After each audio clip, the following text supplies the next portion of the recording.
So, if you've ordered anything online in the last few years, and I mean, let's be honest, who hasn't? Pretty much everyone. Exactly. You know that the pressure on these distribution centers, the DCs, is just, it's immense. Oh, absolutely. They have to be accurate, they have to be lightning fast, and, incredibly cost effective.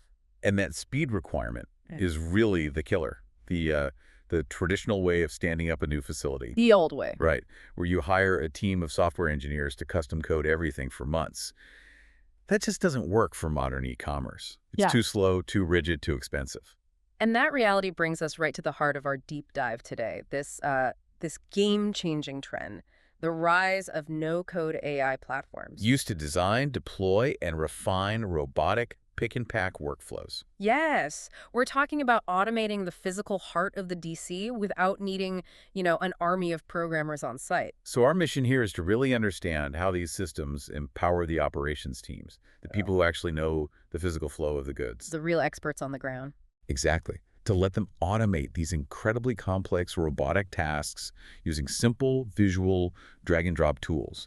It completely changes the game for setup time and reliance on specialized talent. Okay, so let's nail this down first. It feels like a merger of two massive trends. What exactly are we talking about when we say no-code AI fulfillment? Well, what's so fascinating is that convergence. First, you have no-code automation. You're building complex logic using visual blocks. Dragging and dropping, not typing a code. Precisely. And then you combine that with really advanced robotic fulfillment systems. This isn't just, simple, slow automation. We're talking about highly articulated pick-and-pack systems handling millions of different items. And this idea that visual tools can manage deep logistics, that's not totally new, right? We've seen this in other areas. A great example is route mapping for automated lift trucks in a warehouse. Historically, that required expert programming. Right. But now, no-code solutions let an operator just define complex routes using a drag-and-drop portal, laying down waypoints visually. So if a simple interface can manage a whole fleet of mobile robots, applying that same idea to a super complex picking arm is the logical next step. It's the powerful next step, yes. Okay, let's unpack this. Because for anyone listening, this might sound a little bit like magic. How does an ops manager go from a blueprint to a live AI-generated robotic workflow? What's the actual mechanism? It's a pretty clear, repeatable process, actually. It all starts by defining the task in a way a human understands. Okay. Which brings us to step one, define visually. The user basically just paints a picture of the entire workflow. With the software's visual interface. Exactly. They map out the whole physical process, where goods come in, how they get to storage bins, where the robots pick from, quality checks, packing, labeling, all the way to the shipping lane. That seems like the straightforward part, defining the what. The real complexity, I imagine, is in step two, auto-generate robotic tasks. How does the system translate that visual command into all the tiny, precise movements the robot needs? So the platform acts like an expert translator. Yeah. The no-code AI, it uses these built-in templates and a ton of domain knowledge to just automatically convert that human-friendly workflow into specific, low-level commands for the robot. And that includes everything. Everything. The exact coordinates for the arm movement, the precise force for the grouper actuation, how the wrist and fingers move to grab an item, and making sure the conveyor timing is absolutely perfect. This is where my operational nerves would kick in. I Yeah. mean, if a non-technical manager is building this, how do they stop themselves from designing a workflow that, I don't know, causes robots to crash into each other? A very real concern. Which leads us to the crucial safety net. Step three, simulation and refinement. And that concern is precisely why this pre-deployment phase is so critical. It's why these AI-driven digital twins are absolutely essential. So a digital twin. Yeah. This isn't just a rough little animation, right? Oh, not at all. Far from it. Think of it like a flight simulator for a pilot, but for the warehouse. It models real-world physics, collision detection, even network latency. The system runs the proposed workflow thousands of times in this virtual space.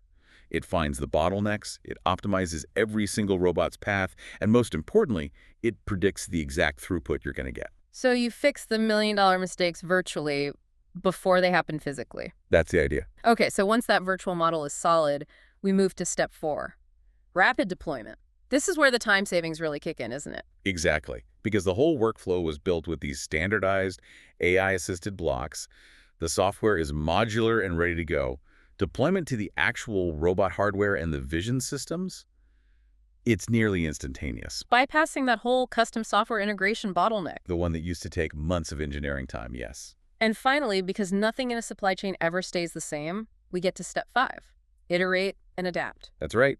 Post-launch, the DC is generating all this real-time performance data. How fast is this pick? Where is stuff getting congested? And that data feeds back into the system. It flows constantly back to the platform. And the AI uses this feedback loop to continuously refine the live workflows. It might mean automatically shifting pick zones for a new popular item or adjusting the gripper force for a weirdly shaped product. So it can adapt on the fly. On the fly to handle sudden, unexpected spikes in volume. So let's bring it all home. What does this all mean for the business owner, the operations leader listening to this? Why is this such a powerful engine for automation? Well, the benefits really reshape the entire economic model of logistics. The first and most obvious one is just faster setup. Right. I mean, if you can slash the automation integration time for a new DC from 6 months down to 6 weeks, that time is immediately converted into revenue. And the second big win is about people. It's about lowering the dependency on a very small, very expensive talent pool. This idea of democratized skills. It completely changes who controls the tech. You no longer need a specialized robotics engineer to write custom code for every little change. Instead, the operations staff can do it. The people who know the product flow inside and out. You know, think of an experienced manager who hasn't written a line of code in 20 years.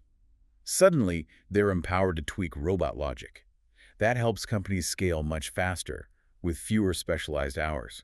That has to be a dream for any big company.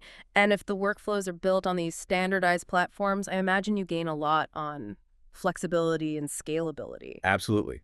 You can reuse the same validated templates across different facilities, even if the layouts are a bit different. If you need to shift capacity because of market demand, You change it once. you adjust the workflow once in the no-code environment, and you can redeploy it across your entire network instantly. And all of this has to boil down to better performance for the end customer, better accuracy and throughput. Yes. Higher accuracy, faster cycle times, fewer errors, all critical for hitting those last-mile delivery promises we all expect now. And that data loop is key. Every single movement is generating data. Can you give us a quick example of that data loop in action? Sure. So let's say the system's data shows a specific pick zone for your highest demand items, your SKUs, is causing a consistent 20-second delay. Okay. A team can go right into the no-code interface and adjust the robot's path or the picking sequence. They don't have to submit an IT ticket and wait 3 weeks. They fix it and redeploy it instantly. That's incredible, that ability to pivot. Now, if we connect this to the bigger picture, this all sounds perfect, but there are always hurdles. Where is the complexity actually hidden? Is it really that simple? Well, the biggest hurdle is usually integration. With the old system. With the legacy environment, yes. Yeah. Even the best no-code system has to connect seamlessly to your existing infrastructure.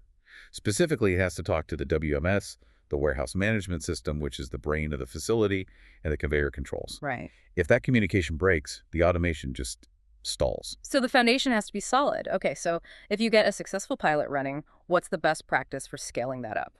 You need standardization right from the start. You have to define and develop reusable modules. Think of it like creating a single validated block for a standard pick arm sequence or a vision inspection routine. Like Lego bricks. Exactly. If those blocks are tested and approved, scaling across hundreds of robots becomes way faster and more reliable. And I'm guessing we can't overstate the importance of step 3, the simulation. You can't just skip that. It has to be a mandate. Those digital twin simulations are not a nice to have. They're your insurance policy. You use them to validate everything, throughput, error rates, path efficiency, before anything goes live. It prevents incredibly expensive downtime. We've talked a lot about the tech, but what about the human element? The workforce has to adapt to all this rapid change. That's right. First, even in a no-code world, you still need governance. You have to track changes, use version control for your workflows. You can't have 5 different managers making tweaks without a record. But more critically, the focus has to be on workforce transition. Automation redefines roles. Your staff, they're shifting from manual labor to monitoring robot fleets and interpreting data.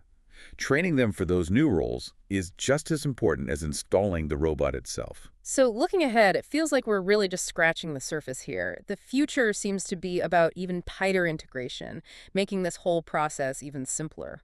It absolutely is. We're seeing huge advances in AI vision, in the picking algorithms themselves, and that's just simplifying the design process. Yeah. The next frontier It's moving beyond just visual blocks and toward systems that use natural language prompts. Wait, hold on. You mean instead of dragging a box that says pick item, I could just type out a business school? Precisely.